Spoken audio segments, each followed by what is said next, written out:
चुनावी महासमर में हम लोग दिवाली भी मना रहे हैं, छठ भी मना रहे हैं और उसके साथ साथ चुनाव प्रचार में भी जुड़े हुए हैं। इसी के निमित्त भारतीय जनता पार्टी ने आज ये प्रेस कॉन्फ्रेंस रखा है और इस प्रेस कॉन्फ्रेंस का सीधा हम लोगों का मैसेज क्षेत्र की जनता के लिए, आम जनता के लिए है, आम जनमानस के लिए है कि डबल इंजन की सरकार जब सत्ता में आएगी और प्रधानमंत्री नरेंद्र मोदी जी का गारंटी काम करेगा तो कई ऐसी योजनाएं हैं जो हम लोग धरातल पे लाएंगे।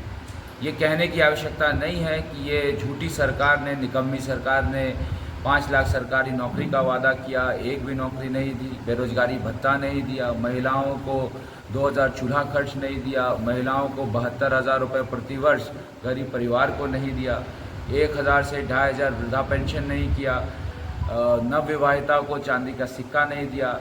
इसके विपरीत इस सरकार ने कई ऐसी योजनाएं थी जिनको बंद कर दिया। उदाहरण के तौर पर 1 रुपये रजिस्ट्री ज़मीन की जो महिलाओं के नाम हम लोगों ने किए था वो बंद कर दिया। मुख्यमंत्री कृषि सम्मान योजना बंद कर दिया। तमाम ऐसी जन कल्याणकारी योजनाएं थी जो भारतीय जनता पार्टी की सरकार में चल रही थी, जब रघुवर दास की सरकार थी, उसको बंद करने का काम ये निकम्मी हेमंत सोरेन की सरकार ने किया। आपको याद होगा इस सरकार ने कहा 2021 को नियुक्ति वर्ष बनाएंगे। आपको याद होगा इस सरकार ने कहा 1932 का खतियान ले आएंगे। आपको याद होगा ये सरकार ने कहा कि सरना कोड ले आएंगे। आपको याद होगा इस सरकार ने कहा कि ओबीसी आरक्षण को बढ़ा देंगे। तमाम ऐसे मुद्दों को सरकार ने अपने शासनकाल में कहा और एक भी मुद्दों को सरकार ने पूरा नहीं किया। इसी को लेकर हमारे साथ प्रीतम गाड़िया जी हैं जो मीडिया इंचार्ज है पार्टी के, और हमारे युवा मोर्चा के अध्यक्ष सौरभ जी यहाँ उपस्थित हैं, और मैं स्वयं भारतीय जनता पार्टी का प्रत्याशी आपके पास ये प्रेस कॉन्फ्रेंस कर रहा हूँ। हम लोगों ने संकल्प पत्र घोषणा जारी किया और संकल्प पत्र में हमने इसको पंचप्रण का नाम दिया। आपको भी पता है कि हम लोगों ने पंचप्रण में 5 ऐसी प्रमुख चीज़ों का उल्लेख किया है जिसके बारे में आपको पहले भी जानकारी दी गई है और फिर से हम लोग इस चीज़ को रिपीट कर रहे हैं। हम लोगों ने कहा कि जिस दिन हमारी सरकार आएगी, कैबिनेट के पहला मीटिंग के बाद गोगो दीदी योजना के तहत 2100 रुपये यहाँ की महिलाओं को देने का काम भारतीय जनता पार्टी की डबल इंजन की सरकार करेगी।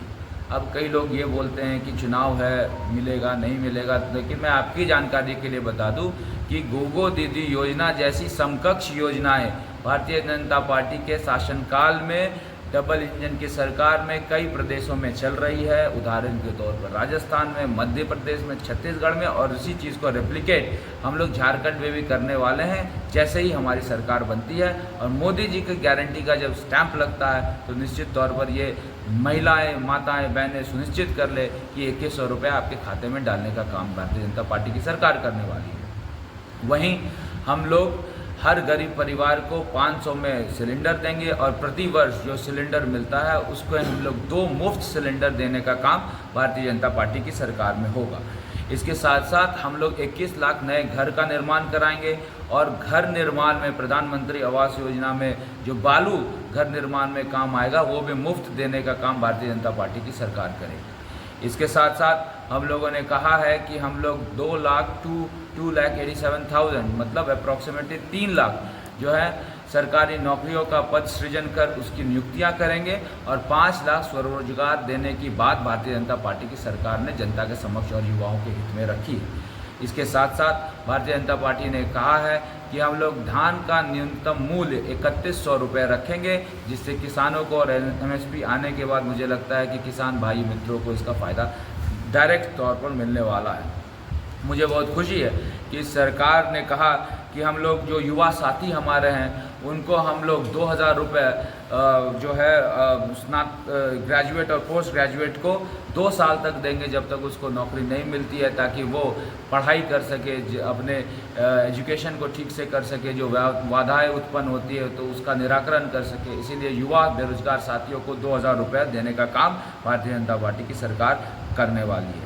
हम लोगों ने कहा है कि JPSC और CGL, JPSC और JSSC जैसे तमाम जो एग्ज़ाम हुए हैं जहां पर भ्रष्टाचार हुआ है उनकी CBI की जांच कराएंगे, ब्लैक लिस्टेड कंपनियों को CBI की जांच के दायरे में लाएंगे और ऐसे सभी भ्रष्ट अधिकारियों को हम लोग जेल के पीछे भेजने का काम डबल इंजन की सरकार में करने वाले हैं। हम लोगों ने कहा है कि बांग्लादेशी घुसपैठिए जो संथाल परगना में बहुत ही ज़्यादा प्रोमिनेंट फोर्स है उसको रोकने का काम करेंगे।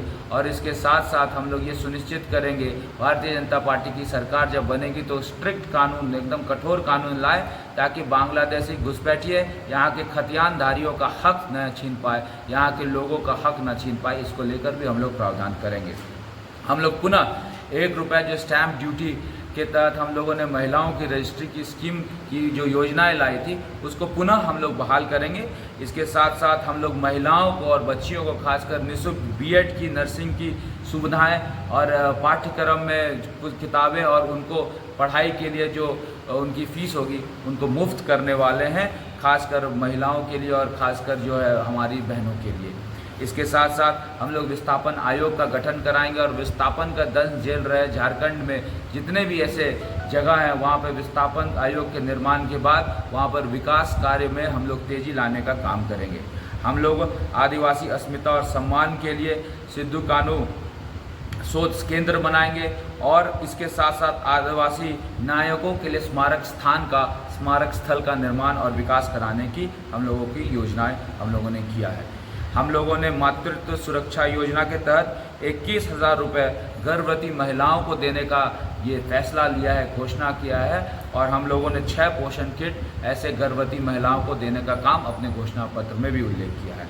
हम लोग 10 नए मेडिकल कॉलेजेस का निर्माण करेंगे और इसके साथ साथ झारखंड में जो भ्रष्टाचार फैल रहा है उसके प्रति हम लोग ज़ीरो टॉलरेंस की नीति लाएंगे और ज़ीरो टॉलरेंस के तहत एक गुड गवर्नेंस का मॉडल हम लोग भारतीय जनता पार्टी के शासनकाल में यहाँ रखने वाले हैं।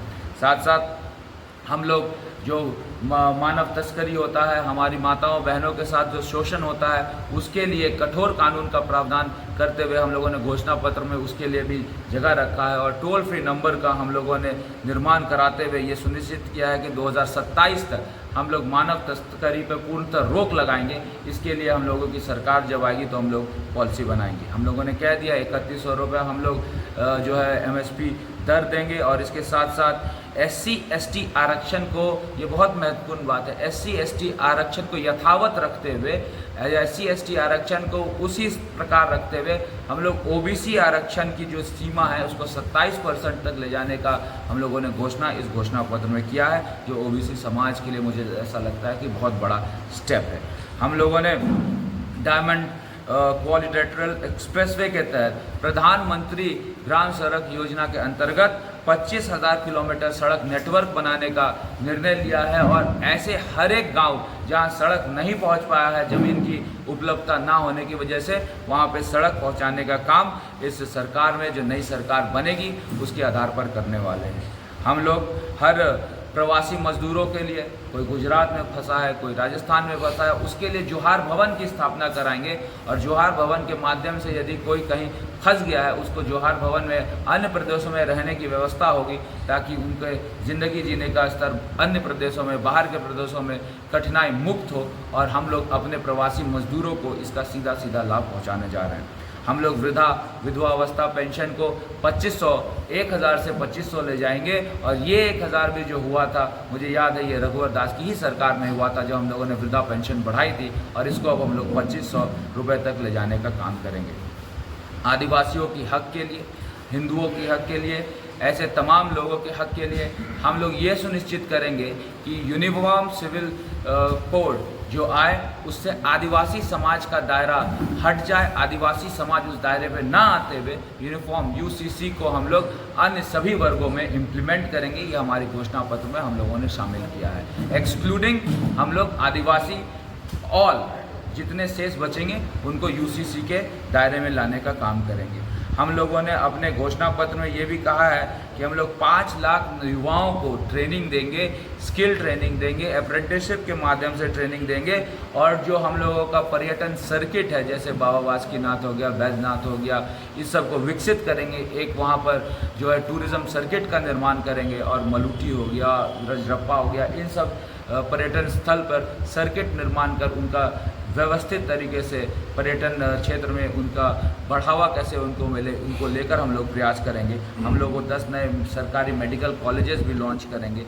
तमाम ऐसी योजनाएं हैं जो मुझे ऐसा लगता है कि किसानों को, गरीबों को, युवाओं को, महिलाओं को टच करने वाला है। और ये सब घोषणाएं हम लोग ये कहेंगे, सुनिश्चित करेंगे कि डबल इंजन की सरकार में, मोदी की गारंटी में ये योजनाएं जो है धरातल पे आए। और इसी को लेकर ये प्रेस कॉन्फ्रेंस हम लोगों ने किया है। और मुझे पूरा उम्मीद है कि हम लोगों की घोषणा पत्र को यहाँ जन जन तक पहुँचाने का काम प्रिंट इलेक्ट्रॉनिक मीडियम के माध्यम से होगा। और निश्चित तौर पर इतनी क्रांतिकारी घोषणाओं को जब जनता के बीच में हम पहुँचाएंगे तो मुझे ऐसा लगता है कि योजनाओं का आकर्षण इतना अच्छा होगा कि भारतीय जनता पार्टी की डबल इंजन की सरकार बनाने में जनता को कोई परेशानी नहीं होगी। मैं दावे के साथ कह सकता हूँ कि डबल इंजन की सरकार बनने वाली है और ये हेमंत की सरकार जाने वाली है। आप सभी यहाँ उपस्थित हुए बहुत बहुत धन्यवाद।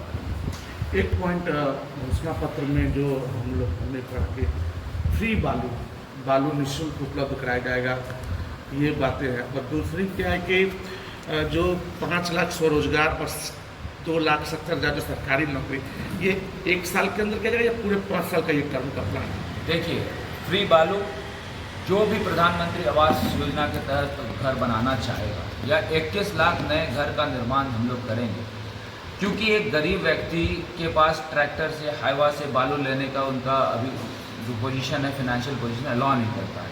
पंचायत में यदि बालू उसको फ्री में मिल जाता है तो ये एक्ट के अंदर भी आता है, एनजीटी में भी इसका रोक नहीं लग सकता। इसीलिए हम लोगों ने सारे चीज़ों को खंगाला है, एनजीटी के नॉर्म्स को खंगाला, और उसके आधार पर हम लोगों ने ये सुनिश्चित किया है कि यदि कोई इंडिविजुअल, कोई कमर्शियल पर्पस के लिए, यदि कोई इंडिविजुअल, वो भी सरकारी कार्य के लिए, सरकारी कार्य मतलब जो सरकार की योजनाएं चल रही है उसके निर्माण के लिए अगर बालू की उनको आवश्यकता होगी तो फ्री ऑफ कॉस्ट उसको हम लोग बालू देने वाले हैं। ये एक्सप्लिसिटली मैं इस चीज़ को क्लियर कर देता हूँ। एक पॉइंट और है कि जिसमें संकल्प पत्र में ये बातें भी है कि जो मुस्लिम जो अभी आदिवासी महिलाओं से शादी कर रहे हैं, जो कि डेमोग्राफी का मामला है, उसमें जो उनके बच्चे होंगे उनको एसटी का दर्जा, तो इसके लिए क्या कोई एक्ट लाया जाएगा? इसके लिए मैं क्लियर कर दूं, अभी आप देखिए कि किस प्रकार से एसटी से शादी करके हम लोग जो है इसका नियम का, जो हम लोग का एग्जिस्टिंग नियम है उसका उल्लंघन करते हुए